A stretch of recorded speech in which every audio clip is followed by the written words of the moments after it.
Ჩუკლავეთში გუნდებით განამდვილ საუბარს შემოგვერთა მეორე სტუმარი მალხაზ თოფურია თათარიკის ვიცე-პოლკოვნიკი ძალიან დიდი მადლობა ბატონო მალხაზ რომ მონახეთ დრო და მოხვედით და როგორ თემით მინდა დავიწყო საუბარი ჩვენ სულ ახლახან გაიმართა გირჩის ასე ვთქვათ აქცია რომ სახლში ქოთანი კრიმინალი არ არის ამას წინ უძღოდა ასევე გირჩის აქცია ის რომ და სასამართლო პროცესი რომ ჩემი სხეული ჩემია და როგორც მინდა ისე მოვექცევი ამ სხეულს თავის დროზე ზურაბ ჯაფარიძე როცა ჯერ კიდევ არ იყო ზურაბ გირჩი ჯაფარიძე ანუ გირჩი არ ერქვა მხოლოდ ზურაბი ერქვა ეუბნებოდა ტელევიზიით ახალგაზრდებსა და საქართველოს საზოგადოებას რომ ყოველდღე წარმატება ცხოვრებაში მიაღწია მაშინ როდესაც ის ნარკოდამოკიდებული იყო და აქტიურად იყენებდა ნარკოტიკს მე არ ყოფს და მძიმე ნარკოტიკებად და ამიტომ ნარკოტიკად მოვიხსენიებ იმ ნარკოტიკულ საშუალებას ასაც გულისხმობდა ზურაბ ჯაფარიძე თუმცა მე ვფიქრობ შეიძლება ამაზე არ სჭირდებოდა სულ ახლახან როდესაც ხელისუფლებამ გაამკაცრა ნარკოპოლიტიკა ჩვენ იაგო ხვიჩია გირჩის განაყარი ასევე პარტია ასევე გირჩის ლიდერისგან მოვისმინეთ რომ ის ამბობდა რომ ყოველთვის ვიყავი და ახლაც ვარ ნარკოტიკული თრობის ქვეშ მე სიმართლე გითხრათ არ მესმის სასაჭიროა პროპაგანდა თქვათ ადამიანის გადასაწყვეტია კი ბატონო მნიშვნელოვან წილად როგორ წარმართავს თავის ცხოვრებას მაგრამ ეს პროპაგანდა რას ნიშნავს რომ წარმატების საწინდარი მაინდა-მაინც ნარკოტიკული თრობაა და ამას აკეთებდეს პოლიტიკური ლიდერი ეს მიგვირს და რას მინდა დაუკავშირო მე თქვენი სტატუსი წავიკითხე როცა თქვენ ყვებოდით ხო აფხაზეთის ომში მონაწილეობისას მე ყველაზე დიდი ვიყავი არა უფროსი 22 წლის და 18 წლის ბიჭები და ეს ერთი კითხულობდაო გალაქტიონის ლექსებს ხო ღამით ანუ ჩვენ სულ რაღაც 30 წლის წინათ იყოს 32-33 ამას არ აქვს მნიშვნელობა 3 წლის წინათ ამ ქვეყნის საუკეთესო ნაწილი ახალგაზრდები წავიდნენ ამ ქვეყნის საუკეთესო ნაწილი იქ დაიღუპა საბედნიერო ცოცხლების დარჩენილი მაგრამ ეს ხო ახდენს არა თავის გავლენას შემდეგ მთელ ცხოვრებაზე ფსიქიკაზე და ბევრ რამეზე ახდენს გავლენას მათ უყუყმანოდ ერთგვარი რომანტიზმიც იყო ალბათ ეს მაგრამ ამას არ აქვს უყუყმანოდ გასწირეს თავისი სიცოცხლე და 3 წლის შემდეგ მათივე ასაკი სალმაძე უფროსი ყოს და ახალგაზრდები მოითხოვენ იმას რომ მივცეთ მათ თავისუფალი დაბოლების გაყნოსვის რაღაცის ენაზე დაყრის არ ვიცი მე გაკეთების საშუალება როგორ მივედით აქამდე რა და გვემართა ამ 3 წლის განმავლობაში რომ იქიდან რაც თქვენ ნახეთ და თქვენ გაიარეთ მოვედით აქამდე მე ღამის კლუბში ვარ ნაყოფი ერთხელ დამაინტერესა და ეს ჯოჯოხეთია ეს არის ჯოჯოხეთი და უცებ ჩვენ აი ესეთი სინამდვილე სად დაუშვით ჩვენ შეცდომა მოდი ეს დავიწყოთ რომ 30 წლის წინაც არ იყო უკეთესი მდგომარეობა და ტყვიაზე მეტი ნარკოტიკებით მეტი ადამიანი გარდაიცვალა ვიდრე ტყვიით ეხლა რომ დავყოთ საფლავს ამას ნახავთ თვალნათლივ ნახავთ ამას რა საძმოს საფლავი ქვია და იქ უამრავი ადამიანია რომელიც ნარკოტიკებით გარდაცვლილი არიან ადამიანები რომელიც ნარკოტიკების გამოა გარდაცვლილი იქ სადღაც წავიდა ესრულეს მოკლეს იმის გამო ამის გამო ასე რომ ის 30 წლის წინ უკეთესი მდგომარეობა არ ვიტყოდი პირიქით შეიძლება ეხლა უკეთესი მდგომარეობა იმიტომ რაღაც აღარ მოდური მინიმუმ არ არის რაც შეეხება ხა გირჩი რასაც აკეთებს მოდური არ არის რაღაცა მე ჩვენება რო კი არის არ ვიტყოდი რა იმიტომ რომ არ ვიტყოდი იმიტომ რომ უყურებ ხა რა ვიცი ჩემ შვილების ბანკ მეგობრებს რო უყურებ რაღაც ახალგაზრდებს უყურებ ვიღაცაზე ის საცუდაოდ იტყვენ რომ აუ ეგ წყალწაღებული ნარკომანია დამთავრდა ეს პროგრამაზე ეს არის კი ანუ და ჩვენ დროს რაღაცა კაი ბიჭობის სიმბოლო იყო ლამის რა ლამის ნუ ახლა ესეთი რაღაც არსებობდა საუბედუროთ და ნუ ძალიან სამწუხაროდ და ძალიან ბევრი ახალგაზრდა დაღუპა რა და ხა რაც შეეხება გირჩის სხვაჩოს ერთ-ერთი ყველაზე ალბათ სიმპათიური ადამიანები ვინც არიან ეს იაგო და მისი ჯგუფი ჩვენი პოლიტიკური მე იაგოზა გამიკვირდა სიმბოლო ხო და არა ეს არის ჩვეულებრივად არჩევნო ხმებზე ნადირობა ოღონდ მაპატიეთ და ძალიან ბინძური მეთოდით რა იმიტომ რომ ამას ტაშის დამკვრელი მე ხა მე რასაც ვიტყვი მე არაპოპულარული ვხდები იმ ახალგაზრდებში და იაგო რასაც იძახს ის პოპულარული ანუ ტაშის დამკვრელი და ხმის მიმცემი მეტი არის და ის აკეთებს იმას რაც მოგებას ადლევს მაშინ აქვე ვიტყვი რომ ყალბები არიან რა თითეული მათი პარტიის წევრი განსაკუთრებით ზურაბ ჯაფარიძე ხო რომელიც სათავეში ედგა ამ პარტიას იყო ნაციონალური მოძრაობის დროს სხვადასხვა მაღალ თანამდებობებზე თუ არა დეპუტატიც ხო მაპატია და მაშინ ერთი პატარა პლანის მარცვლისთვის შუაზე ხეთქავდნენ ადამიანს სახკარს აყიდინებდნენ ციხეში ალპობდნენ ხერხემალში ავტროდნენ და მაშინ ხმაყოფილი იყავი, ჩუმად იყავიდან. მაშინ ძალიან უზნაო. ეტყობა მას აძლევდნენ უფლებას. არა, ხო და მოდი ვთქვათ რა მაშინ რა და მაშინ აძლევდნენ თუ არა თვითონ პიროვნულად არ ხმა მაგათი ამოღებული ხმა არ გამიგიებენ მაშინ რა რომ ვთქვათ იქნება ნება დავთოთ იქნება ნარკოტიკის მოწევისთვის აღარ დავასახიჩროთ ადამიანი და აღარ დაუნგრიოთ ყველაფერი რაც ხათაშორის სააკაშვილის ძე ძალიან რთული იყო ნარკოტიკების ფაქტობრივად შეუძლებელი იყო შეუნა ვერ დაგეთანხმებით, იმიტომ რომ წინა საარჩევნოდ გასაკეთებელი კიდე ბევრია, გაბრუებული ჯგუფები დადიოდნენ, რომ გასაკეთებელი კიდე ბევრი ქონდათ და იკეთებდნენ, ასე რომ ნამდვილად ვერ დაგეთანხმებით, კარგად მახსოვს. თუნდაც ჩემობაში რა ხდებოდა, ყველა ნარკომანი გაცოცხლებული ყავდათ და ყველა ნარკომანი თავისუფლად დასეირნობდა, იმიტომ რომ რაღაც ელექტორატი იყვნენ რა სერიოზული რა, მართლა ლოზუნგი ქონდათ ერთხელ გასაკეთებელი კიდე ბევრია და თვითონ კბებოდნენ ამ ლოზუნგით რა, ხო და ასე რომ არ ვიტყოდი რომ თქვათ ეგრე იყო, თუმცა ის რომ ვიღაცა საწოდა მომხმარებლებს სამუდამოდ ისეთებიც მიუსაჯესო ცოცხლები ვერ გამოვიდნენ ვერც ერთი და ვინც გამოვიდა ცოტა ხანში გარდაიცვალა ფიზიკურად თუმცა ისეთებიც იყო რომ არა დაჭერა გარეთ გარდაიცვლება მართლა ესეთებიც იყო კიდე ზოგმა დაანება თავი კი ბატონო გადარჩა ზოგიერთი ანუ სიმართლე უნდა ითქვას არ შეიძლება ყველაფერზე ნეგატიურად და ისე ცალმხრივად საუბარი ეს ყველაფერი იყო ეხა მე კიდე ვიტყვი ეხა მომხმარებელს ვდიოდ და ჩავაგდოთ ციხეში ამის მომხრე ნამდვილად არა ვარ იმიტომ რომ შედეგს არ მოგწევს თორე ნარკოტიკებთან ყველა სახის ბრძოლის მომხრე ვარ და ისეთი პოლიტიკური პარტიების აკრძალვის მომხრე ვარ რომელიც პროპაგანდირებას ეწევა და აცხადებს ესეთ რამეს რა ანუ სუბუქი ნარკოტიკი არამავნენა ნარკოტიკი უკვე არის ბოროტება დამთავრდა იქ აღარ არის რა საუბარი სუბუქი და აქვე სუბუქი ხა აი ლიბერალური სამყაროდან მე მაგალითად ერთ ქალბატონს ყოველდღე ყველა ტელევიზიაში ვალაპარაკებდი აი პირდაპირ ვიზეც ვიძახი რომელიც ამ საქმის სპეციალისტია და მართლა სპეციალისტია რა პირდაპირ გაგებთ რომ ყველა რო საუბრობს ახლა არ ესმით არაფერი და ნუ პლანი გონიათ ის მოსაწევი გონიათ სუბუქი ნარკოტიკი ნათია ფანჯიკიძეს ირაკლი ალასანიას მეორე სპეციალისტი ერთ-ერთი უმძიმესი ნარკოტიკია ერთ-ერთი საუკეთესო საშუალება რომ აღარ გამრავლდეს ის ადამიანი და ტვინის კერგზე და ნაყოფიერებაზე მოქმედებს კი ტვინში რჩება ყველაზე დიდხანს რჩება სხვათა შორის ტვინში ეს მეც ანალისტური ჩდება განსხვავებით უფრო მართლა მძიმე ნარკოტიკებისგან რომელიც მომენტალურად და რაც თავია გიკლავს ყოველგვარი წინსვლის განვითარების სურვილს და გადამბლავებს აი ისე მაგბაბლიდან არის ვიღაცა მართლა სპეციალისტები ოღონდ ის კი არა ეს უმეცარი ბავშვები რო დარბიან წინ და უკან და რაც აწყოთ იმას ყვირიან მაგბაბლიდან არის აი მართლა ჭკვიანი ადამები ვისაც დამთავრებული აქვს ეგ საკითხი და ესე მარტივად არ არის უვნებელი ნარკოტიკი და ეს ამის თუ ხა ღამის კლუბი ახსენეთ რა რამდენჯერმე მართლა აი რა მინდა მომიწია შეხედვა შესვლა სხვადასხვა მიზეზები იყო მათ შორის ვიღაც გაომეყვანა რომ იქ ეს არის წარმოუდგენელი სიმძიმის ნუ ეხლა მუსიკალურ გემოვნებაზე არ დავბენ მაგრამ ის მუსიკა არ იყო თავშიო ჩაქუჩ გირტყავენ დაახლოებით ეგეთი ხმა იყო და იმას თუ რაღაცა ნარკოტიკული იქ თუ ნარკოტიკული თრობის ქვეშ ახალ იმას ვერ მოუსწრებს შეიძლება გააფრინო ხო თავი გაგისკდეს უბრალოდ რა დაახლოებით როგორი ხმები იყო იცი ინდიელებს ქონდა წამება თავში წვეთი გეცემა და ეს წვეთის ხმა ნელ-ნელა და რეზონანსში მოდის გულისცემასთან იქ და შეიძლება ეს ყველაფერი გათვლილია რა აი ყველაფერი გათვლილია რა მართლა ეს ხო და ნუ ეს კლუბური ნარკოტიკი, აი როგორი კაი სიტყვა, კლუბური ნარკოტიკი, ისე ცუდი კი არა, კლუბური. ნუ აი წარმოუდგენელი თან ახლა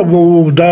როგორ თქვა ნატურალური პროდუქტებზე კი არა, მაგრამ ლაპაბი ის ნოსტალგია რა. რაღაც ქიმიური ნაერთებია, რომელიც ერთ თვეში ადებია თვითკვლელობების უამრავი შემთხვევა უკვე. ძალიან ადრე ახლა მორფინისტები ნარკომანები კვდებოდნენ, თქვა პერედოზირებით, გულის გაჩერებით, ამით, მაგრამ თვითკვლელობები მე არ მახსოვს თვითკვლელობების ანუ რაღაც ისეთები შემოვიდა ფსიქოტროპული და ისეთი საშინელი რომ თვითკვლელობების უამრავი შემთხვევა ფიქსირდება უკვე ხო და არ ვიცი ახლა კიდევ ამბობ მე ხა ბევრი არაპოპულარულ რაღაცებს ლაპარაკობ და გირჩი პოპულარულს ლაპარაკობს ის ხმებს იკრებს იცი რომ ჰაუ პლა ეს არის ერთადერთი ჩვენიანი და მაგრამ არ მიღის ეგეთი არც ხმა მიღის და არც ერთი სისხლიანი და ცოდვიანი ხმა თან მოდი დავიწყოთ პირდაპირ ახლა ვიღაცა ლოთობაზე მეტყვის რომ ლოთობა წყოცოს გეთახმება რა თქმა უნდა ცუდია მაგრამ ერთი რამე მინდა თქვა ლოთი პირველი დღიდან არ ლოთდება ის ნელ-ნელა იწყებს ხო აი არა მათ სხვადასხვა ძალიან ცუდი შედარება ისინი ადარებენ ხოლმე ძალიან ცუდი შედარება იმიტომ რომ გენეტიკურად ჩვენი სხეული მიჩვეული არის ღვინოს მაგი ეს ახლა ვიღაცა რასიზმში ჩამოგვართავს მაგრამ იმდენად დაცულები ვართ, გენეტიკური იარაღი რა არის? აი ეს იმდენად დაცულები ვართ, რომ თქვა ჩვენ განსხვავებით ისეთი ინტელიგენტი და ისეთი ყველაზე ალბათ პროდასავლური ერი არის ფინელები, ხო? ნუ აი საოცარი. ნუ ეს ფინელები იყო ლოთობის და საზღობის სიმბოლო, ვინც პეტერბურგში ჩასულა და უნახია რომ შაბათ ადრე შრალი კანონი გამოაცხადეს, იმდა კუჩაში ეყარენ, აი 10 კაცი რო ეყარა, ერთი რუსი იყო და 9 ფინელი რა. პირდაპირ გათიშულები, ეს აი ვისაც ახსოვს ახლა ძველთაობის ადამიანს, იმიტომ რომ მათი ორგანიზმისთვის რა მათ უნდათ ალკოჰოლი მიეღოთ და არ აქვს თავდაცვითი უნარი, ასევე არ გვაქვს ჩვენ თავდაცვითი უნარი ნარკოტიკის. არა გვაქვს აბსოლუტურად იმუნიტეტი, არა გვაქვს, რაც აქვს შუა აზიელს, რაც აქვს თათრულენოვან აი დიასპორა კლიანად. ჩვენ არა გვაქვს ესა ქართველი რომ ორჯერ რაღაცას მოწოს, მესამე უფრო საინტერესო უნდება ეს ბუნებრივი, უფრო ექსტრემალური უნდება და ნუ ბევრი ვერ ახერხებს რომ მარტო მოსაწების ქვეშ დარჩეს რა და აგზელებს განვითარებას აგზელებს რა. ეს სტატისტიკა არსებობს კიდევაც რომ ნახევარით უმეტი არა გადაერთვება სხვა ტიპის ნარკოტიკზე. ხო, ბუნებრივია მე როგორ უნდა გადავერთო ხა მართლა აი არავინ არ იჭერებს, მაგრამ მართლა არ გამისინჯი არ პედა. როგორ შეიძლება რამეზე გადავერთო, ხო? და პირდაპირ გავეკავდა ხა რაღაცა შპრიცი რომელიც დანახვას ისეც უნდა თქვი, ვენაში გავიკეთო, ნუ აი საიდან უნდა მომივიდეს, ხო ესეთი აზრი, ხო? ანუ მე გადარჩენილი ვარ რა, გადარჩენილი ვარ ჩემს ტრაგიკულად იმ სოციუმში სადაც გავიზარდე, ხო? 80% ნუ დაღუპულია ან განადგურებულია ხო ცოცხლები არიან მაგრამ ნუ ძალიან დაზიანებულები ამაზე რთული ვითარება იყო 90-იანებში აი თქვენ მითხარით არა რა არის იცით ახლა ძალიან ძნელია რა მე სტატისტიკა ნარკოდამოკიდებულება როგორ არის იცით აი ახალგაზრდებს მე ვიცნობ ძალიან კარგები არიან თან აი ყოფით ჩვეულებრივ ურთიერთობაშიც და უნდათ ეს გირჩის საბუთი ჯიბეში და ამით ამაყობენ და ეს აღარ მუშაობს ეს გირჩის საბუთი მაგრამ ხო იყო რამაც არა მაყობდნენ არა ამით რა როგორ მითხრა მიდეს ჯიბეში მე რამდენი და დიახაც ეს ამაყობა არ არის რა ეს არის იცი რაღაც თავი რო გაიმართლო დიახაც აი რაღაცა სიცუცო გააკეთებ ხო და თან დაფიქსირებულად გააკეთებ რო ვეღარ ვთქვი რომ არა მე არ გამიკეთებია დიახაც მე აი ავენ და რაღაცა მოგიყვება არმიის აწყობაზე გესაუბრება ადამიანი რომელიც არმია რა არის არ დაუნახია შორიდან არ დაუნახია მარტო კინოში რა ნახი და ის გესაუბრება რომ აი იმიტომ და ქვეყანას რომ ეს ჭირდება იმიტომ უდეს ისაბუთი რა იმასაც დაგაჭირებს ქვეყანას ეგრეთ ჭირდება და მე რა იტყვის აბა არ ვიომოთ ეგეთივე ტიპი რა მეორე დღეს მოგიტრიალდება აბა არ სულ მინდა ვკითხო რომ ბიჭო გიჩი საბუთი ჩავიდოთ თუ ვიომოთ თუ არჩევანი გააკეთო რა ერთ-ერთი რა შენ რო უსიტყო მარტო ჩემს სიკვდილის ხარჯზე რატო იტყო შენ რა ჯანდაბად მიდიხარ აბა იმას გიჩი საბუთი ექნება ხო შენ გიჩი საბუთი და მე ვიომო რა და რა კარგია რა დიდებული აეწყო ცხოვრება რა სხვა ფას ის არის რა ქვია ვერ მოიფიქრა იმდენი ეშმაკო და ის ჩემზე ჭკვიანი არის თუ რა არის ვერ გავიგე არაფერი ნუ ეს არის რა ვიცი დოდარ დუმბაძის არ იყო სამშობლო ხაჭაპურია ყველი გიყვარდეს და ცომი არა ხო ხა აპატია გიჩი საბუთი გიყვარს და დაცვა არ გინა სამშობლოსი არჩე ანუ სამშობლო არის შენთვის ადგილი სად დაიბადე რომელიც უნდა მოგემსახუროს ხო ეს არის გიჩი საბუთი და გიჩის მორალი არის ეს რომ სამშობლო უნდა მოგემსახუროს შენ კი უნდა მოგემსახუროს სამშობლო უნდა მოგემსახუროს და მაქსიმალურად ყველაფერი უნდა კარგი აიღო აქიდან და არაფერი რაც გასაღებია არ უნდა გაიღო ამ სამშობლოსთვის რა და ნუ არ ვიცი ხა ცოტა ისეთი პატრიოტული საუბარი გავამდის, მაგრამ 2-4-4-ს ვიძახი რა, ძალიან მარტივ რაღაცას ვიძახი, კარგი იქნებოდა ხა მათ გარეშე რომ დარიყავით და გვეკამალ მათ ერთად რომ გვეკამათ რა. ამიტომ თან კიდევ ვამბობ, მათ სხვებთან შედავთ კიდე ყველა სიმპათიურად უყურებ ამ ადამიანებს. იაგოს ამბობენ? იმას ამბობენ, რასაც ხვები აკეთებენ და რაღაც ნიღაბებს იფარავენ და ესენი გულწრფელად ამბობენ, გულწრფელად ნადირობენ ახალგაზრდების ხმებზე, ძალიან გულწრფელად, სრულიად ღიად, ანუ პირდებიან იმას, რაც უხარია ყურს აი დაახლოებით ხა ვიღაცა კაცი იყო ადრე მახსოვს ივანიშვილს აგინებდა გონი გარდაიცვალა საწყალი უსაქმურებსო $300 პენსიაო რაღაც დიასახლისებს $200 usakურებს 300 ძალიან საინტერესოა დიასახლისებს 200 და ნუ $100-ში არიგებდა პენსიებს და რაღაც პოპულისტურია ლამაზია რაღაცა მაგრამ და ვიღაცას მოწოდათ რა მართლა რომ აი რა კაი რაღაცებს იძახში მაგრამ ახლა კაი რაღაც უკან რა კაი რაღაცაც უნდა იდგეს ხო მოდი რა ყველა რო ავყვეთ გის და ყველა რო თელ საქართველოში პლანის წევა დავიწყოთ აი დავიჯეროთ რომ მაგათ იდეოლოგიის დავიჯეროთ ზურა ჯაფაძისო თურმე წარმატებული მაშინ ხარ როდესაც გაბრუებული ხარ ნუ ალბათ ავარიები მოიმატებს 70-80% თვითმკვლელობები მოიმატებს საკმაოდ დიდი პროცენტით, ნუ აი შობადობა გაქრება, საერთოდ განულდება, ანუ მოდი რა რაღაცას მომიწოდებ, ვაკეთოთ, რომ ჩათვალოთ თელმაერმა მოგისმინა და იმაზე გადმოვიდა, ხო? შენ ხო ამბობ, რომ განადგურდეს, აი ვინ ცხოვრობს, ის არსებები განადგურდნენ და მე სხვები შემოვლენ, ხა ცარიელი არ დარჩება ეს საქართველოს ტერიტორია. აუცილებლად შეივსება რა, ოდი კაცობრიობა. აი ხა მინდა გადავიდოთ სწორედ მაგ თემაზე, აი ამ მოცემულობით, ეს მოცემულობა რაც გვაქვს ყოველ შემთხვევაში ჩემთვის ეს ძალიან ტრაგიკულია, რომ რაღაც პროცენტი მაინც იღებს ხმებს ეს პოლიტიკური ძალა, რომელსაც აქვს ასეთი იდეოლოგია, ესე იგი ყარს მხარდამჭერი და ალბათ იმაზე მეტი ვიდრე აძლევს ახმას. ეს მოცემულობა ხო გარეთაც იციან და ჩვენ ვართ პოლიტიკის სუბიექტი. რეგიონში გეოპოლიტიკის სუბიექტიც ვარ და ჩვენ გარშემო ბევრი ინტერესი იკვეთება. როგორი არის ამ შემთხვევაში ჩვენი წონა? აი რეგიონში გავაგრძელოთ აი ეს თემა, რომელიც ბატონ ლევანთან დავიწყეთ, ლევან მამალაძესთან, რეგიონში ჩვენი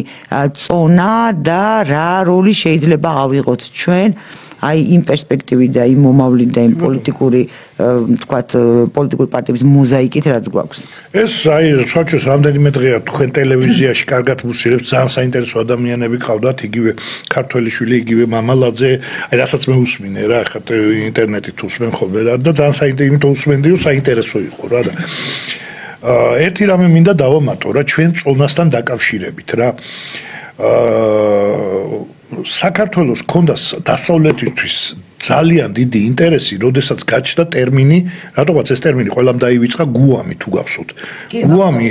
გუამი იყო საქართველო, აზერბაიჯანი,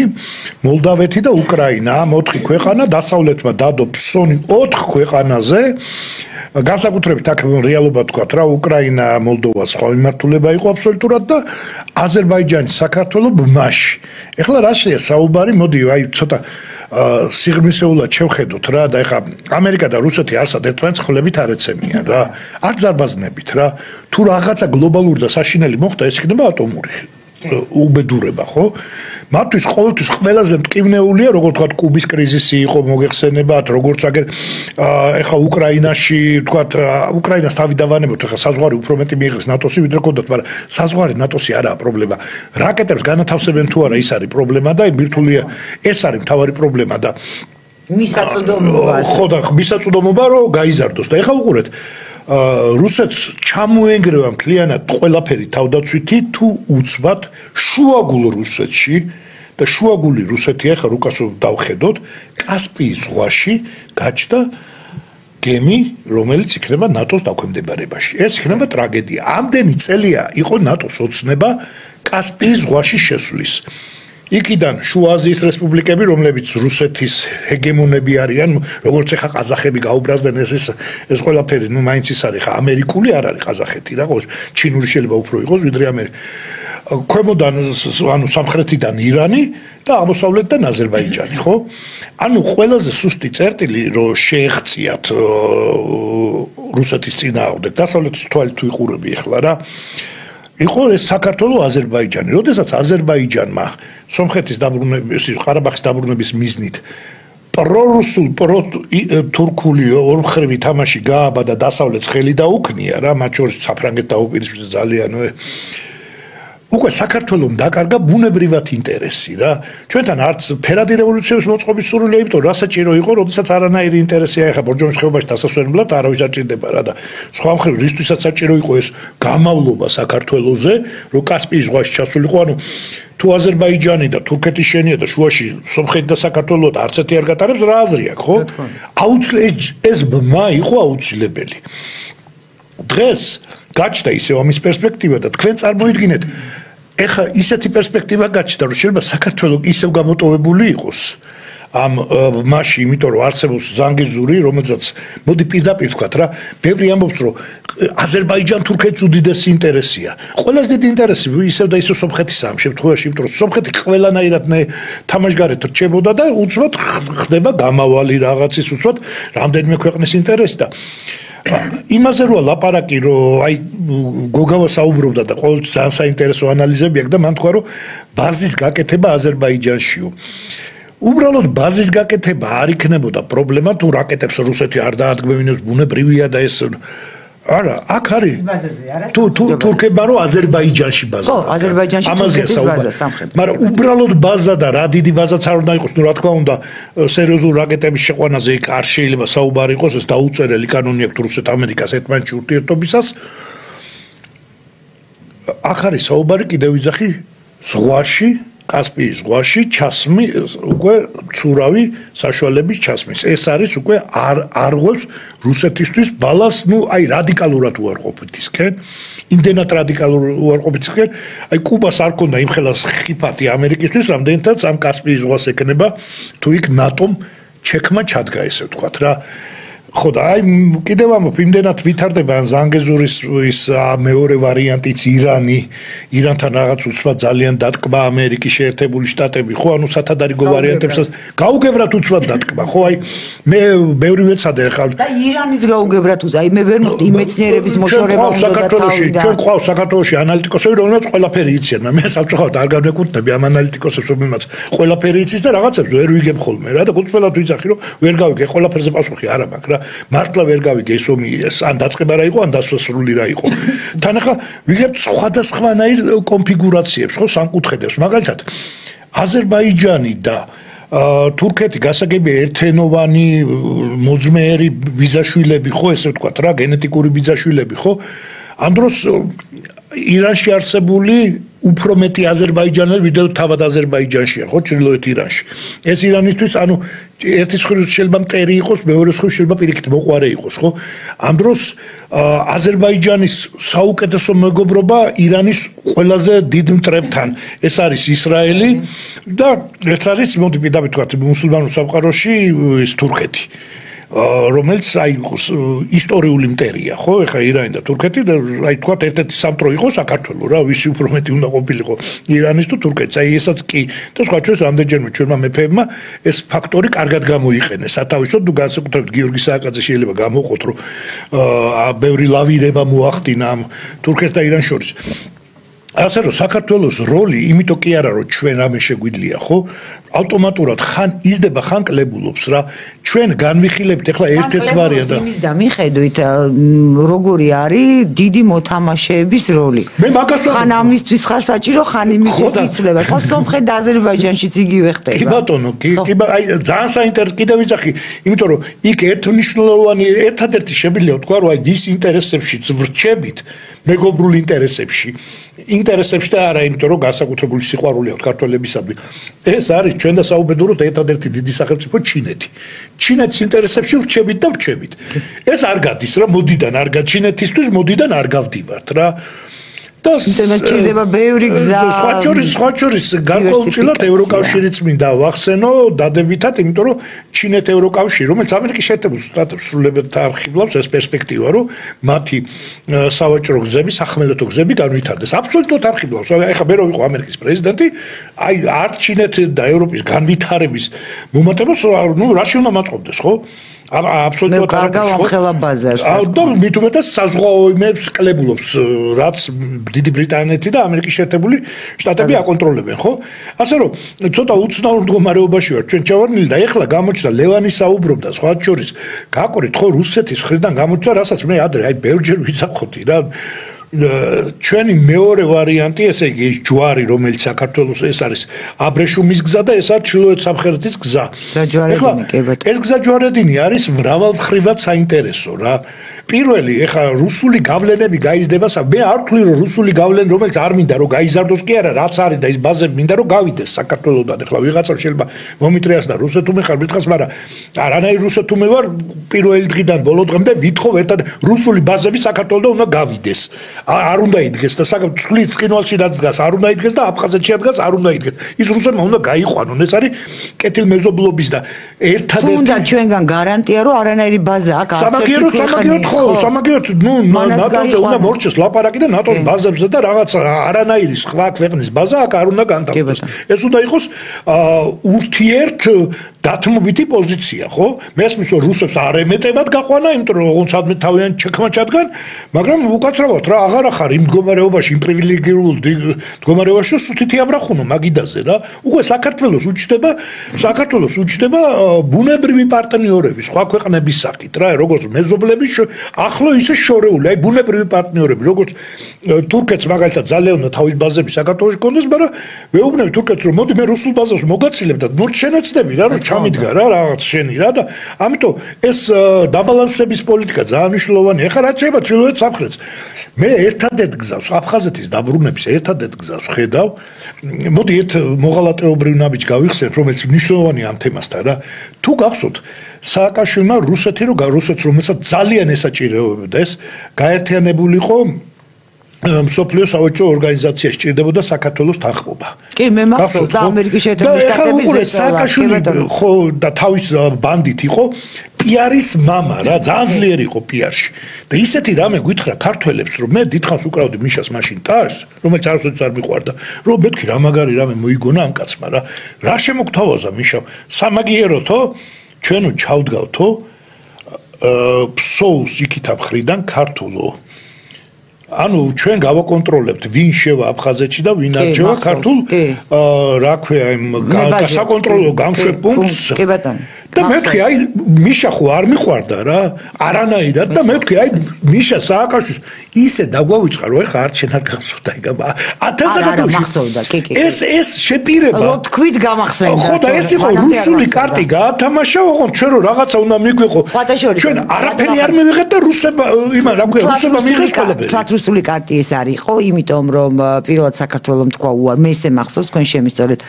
და ამერიკის შეერთებული შტატების ზეწოლის შედეგად, იმიტომ რომ ამერიკის შეერთებული შტატების იყო მაშინ ხელსაყრელი ვაჭრობის მსოფლიო ორგანიზაციაში რუსეთის გაწევრიანება. კი ბატონო, მაგრამ ჩვენ რა მივიღეთ? ჩვენ არაფერი არ მიგვიღეთ. შეება სააკაშვილის იმან დედამ რაღაცა უნივერსიტეტი მოყიდეს საჩუქრა და რაღაც საქართველოს რა მიიღო? არაფერი არ მიუღია. ხო და ეხლა ვსაუბრობ, ვაგზელებ საუბარს. ამჟამად უკვე რომ თვითონ რუსეთიდან დაიწყო ამაზე ლაპარაკი როგორ ჭირდებათ ეს ხაზი მართლაც რუსეთს ჭირდება ძალიან ჩვენი შემოსავალი არის ხა ჩვენ რა პროდუქცია გვაქვს რომ ან იქით უნდა ვზიდოთ ანაკეთ ხო ისეთი არაფერი არ აქვს ხო ნუ ერთადერთი რაღაც სოფლის მეურნეობის პროდუქტებია და ნუ ძალიან სამწუხაროდ რა ჩვენი ეკონომიკა ნუ არაფერზე არ დგას ლამის ხო ერთ-ერთი ეხა უყურე იგივე წინადადება აბსოლუტურად იგივე წინადადება საზღვარი გაგვაკონტროლებინე აფხაზების მაქსიმალური ჩართვა ამ ბიზნეს პროექტებში ამ ეხლა ის იმხელა ინფრასტრუქტურა უნდა რკინიგზა აღდგეს იქ სადგურები უნდა ამუშავდეს ანუ აფხაზების მაქსიმალური ჩართვა და ის კი არა ჩვენ აფხაზეთი დავითრე არა აფხაზებმა დაიბრუნონ საქართველოს და ქართველებმა დაიბრუნოთ აფხაზეთი რა აი მართლა ვიძახი რა რო არ იყოს ესეთი რომ მე ვარ მონოპოლისტი და ის არის ჩემი მონოპოლის ნაწილი არა აფხაზი და ქართველი ხო ეს ერთადერთი იშვიათად არის რა უნიკალური შემთხვევაა როდესაც ორი ერი ქმნის ერთ სახელმწიფოს რა ხო და მე არასოდეს არ ვამბობ რომ ჰეგემონი უნდა იყოს მაინდა მას არა ორმა ერმა უნდა დაიბრუნოთ ის ძველი საქართველო რაც იყო აფხაზეთი ყველაზე დიდი ტერიტორია რო იყო რა ქუთაისი დედაქალაქი ქუთაისი დედაქალაქი ის კი არ შეიძლება აფხაზ შეთავაზო რომ შენ დედაქალაქი უფრო გაზარდებოდი და ერთად ოღონდ ერთ სახელმწიფოში რა თქმა უნდა და აგერ ქუთაისი არის დასავლეთ საქართველოს დედაქალაქი როგორც მაშინ იყო და აღმოსავლეთ მთლიანად საქართველოში თბილისი და 1000 ვარიანტი არის აი ტკბილი ვარიანტი მე კიდევ ვიზახი მე არანაირი მილიტარისტული აზრები არ მიტრიალებს ოდესაც აფხაზეთში აღარ მიტრიალებს ცხინვალზე ვსაუბრობ თუმეტეს ყველაფერს მონაწილე ვარ ყველა ამ უბედურების რა და რუსეთთან საკმაოდ ბევრი გვაქვს სავაჭრო ძალიან ბევრი აფხაზებთან და ოსებთან რა ამას მოყვება როკის გვირაბის გახსნაც უკვე ხო მარტო ის არ არის რომ რკინიგზა აფხაზეთთან როკის გვირაბის გახსნაც მოყვება და ძალიან საინტერესო იმდენად საინტერესო პერსპექტივებია ხა ცხინვალის პრობლემა სოხუმის პრობლემასთან შედარებით ბევრად მარტივად გადასაწყვეტია და მოდი ესე ვთქვათ რა 2008 წელს უფრო მეტი ოსი გამოიქცა თბილისის ხარეს ვიდრე აი წარმოიდგინე რამდენად ერთიერი აი არ შეიძლება რა ეს ხელოვნურად დგანან და იქიდან მე არ დამოვიწყდება იმ საფლავზე სადაც იური ბაზაგაშვილი აფეთქეს ეს ერთადერთი სოფელი იყო კასპის რაიონი რომელიც ოკუპირებულია ნახევრად რა და სანამ აფეთქებდნენ ბოლოს მე წავყვე საცხონებული იურის და იქით ამ ხრიდან საფლავზე მივიდეთ ხელს გვიქრენ რაღაცა რელიგიური დღესასწაული იყო არ ვიცი აღდგომის შემდგომ რატო აღარ ვიხსენებ რომ ჩვენ საფლავებსაც ოსები აი წარმოიდგინე ახლა როგორი ნუ ტრაგიკული სატირალი ის არის რომ რა გვაქვს ჩვენ რატო ოსი და ქართველი ხოცხინვალელი ოს თბილისში რატო რატო უნდა დადიოს ყოველდღე ჩვეულებრივად და რატო უნდა გვირაბში გადადიოთ და სხვა ჩვენს არც თუ იქ უფრო ისე უყურებენ ხოლმე ვიდრე ჩვენთან იმიტომ რომ გორი მისთვის იყო მშობლიური ქალაქი რა და თქვა ხაშური და ქართლი და იგივე ბაკურიაში ცხოვრები ოსებს რო გავიხსენებთ და ჩვეულებრივი ქართველები იყვნენ რა ერთ-ერთი კუთხე იყო ესე ვიტყვი ნუ ეთნიკურად ესე არ არის მაგრამ რეალობაში უკვე ესე იყო და სამწუხაროდ დრო ამოგვეწურა ჩვენ და იმე ძალიან დიდი ბოდიში და იმედი მაქვს რომ ჩვენ ისე მოვნახავთ რაღაც ერთმანეთთან სავალ გზებს და შეურიგდებით მათაც და შეურიგდებით ერთმანეთს არა კი მაგრამ ეს ფაქტობრივი მოტაბე რამ შეიძლება ეს მოიტანოს რა და ეს სავაჭრო შეგვიძლია ჩვენ რუსეთთან ეს სავაჭრო შეგვიძლია დავდოთ განსხვავებით იმის რომ სააკაშვილმა ერთხელ დადო ეს სავაჭრო მაგრამ ვერ მივიღეთ ნავაჭრი ისე თან დაგვავიწყეს ესეთი რამე დიდი გავიხსენოთ და განვახცოთ კიდეც უფრო და ძალიან დიდი მადლობა ბატონო დიდი ბოდიში რომ ესე ამოიწურა სამწუხაროდ ჩვენი გადაცემის ძალიან დიდი მადლობა მაყურებლებს ჩვენ ერთმანეთს შევხვდებით ხვალ 14 საათზე ნახვამდის